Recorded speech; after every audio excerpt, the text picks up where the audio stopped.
Breaking news: Putin's ally has proposed delaying or canceling the March presidential election altogether. Russia's Chechen leader and close Putin ally Ramzan Kadyrov suggested on Saturday that the country's upcoming March presidential election be either postponed or narrowed to just one candidate, Putin. The Kremlin chief, who turned 71 on Saturday, has said he won't say whether or not he'll run for president until Parliament calls the election, which it must do by law in December.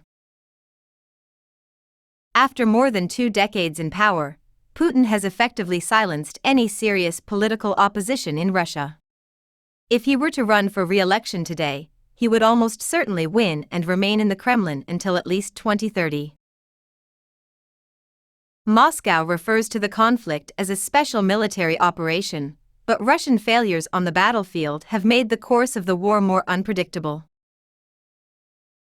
Kadyrov reportedly addressed a crowd of 25,000 people in the heart of Grozny, the Chechen capital, on Saturday to celebrate Putin's birthday, according to the state-run RIA news agency. I propose now, while the special military operation is underway, to unanimously decide that we will have one candidate in the elections, Vladimir Vladimirovich Putin, said Kadyrov in a statement. The Chechen strongman, a protege of Putin's who has risen to prominence since the war broke out, said, or temporarily call off the elections, because there's no one else who could defend our country today. Putin's biggest challenge is the full-scale invasion of Ukraine that he launched in February 2022. The front lines have remained static, military spending has skyrocketed, and hundreds of thousands of Russians are fighting a war they did not volunteer for, but he still only controls about a fifth of Ukraine. He has also strained relations with the West, which has responded with sweeping economic sanctions, expensively armed Ukraine, and an enlarged and reinforced NATO alliance under the leadership of the United States. Indian Americans in Congress are split on whether or not to provide military aid to Ukraine, but they are more united in their desire to see India choose the United States over its long and historic ties to Russia. Ro Khanna, one of the 4 Indian American members of the House, made the following statement about the line of actual control. It is obvious that the United States would stand against Chinese aggression on the line of actual control, far more than Russia or Putin would.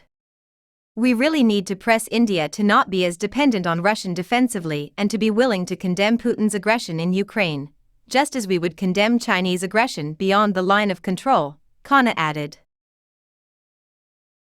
Since then, India has skipped all votes pertaining to Ukraine. Another Indian American lawmaker, Ami Bera, was upset that India continued to buy Russian oil despite sanctions from the US-led coalition. The Russian economy is reeling from international sanctions, and he has said that even worse, India is now reportedly looking to bypass international sanctions and buy Russian oil at a steeply discounted rate, potentially throwing Putin an economic lifeline. All 5 Indian American legislators have spoken out against Russia's invasion of Ukraine and voted to send aid for the country's defense. But 2 of them abandoned the "as long as it takes" stance of the Joe Biden administration.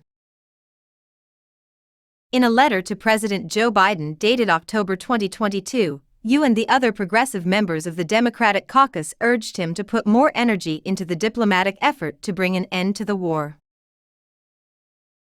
The letter was spearheaded by Pramila Jayapal, chair of the Progressive Caucus, and signed by a number of members, including Khanna, Bera and Raja Krishnamurti, both members of Congress of Indian ancestry, declined to sign. Sri Thander, V, joined in the year 2023. After the initial outcry, Jayapal decided to pull the letter.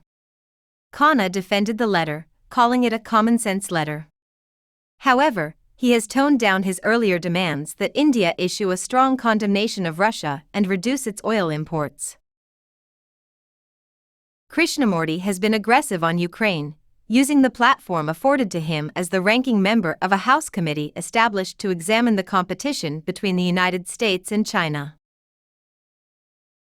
At a September event commemorating Ukrainian Independence Day, he said, "This year, we celebrate with a heavy heart as our friends and allies in Ukraine continue to battle against Russia's vicious, imperialistic invasion. I still intend to stand with Ukraine." Unlike Khanna and Bera, Krishnamurti has not criticized India's stance on Ukraine. However, he did issue a warning to New Delhi about the Russian weapons it might acquire. To paraphrase what Krishnamurti said in an interview, "We don't want to be in a situation where for some reason, the Russians somehow have given technology that's compromised by the CCP to India or others," he said. "I think there's just a very detailed conversation that's probably happening and should happen between our governments with regard to a whole range of technology now that we believe that it's critical to our collective security," he added.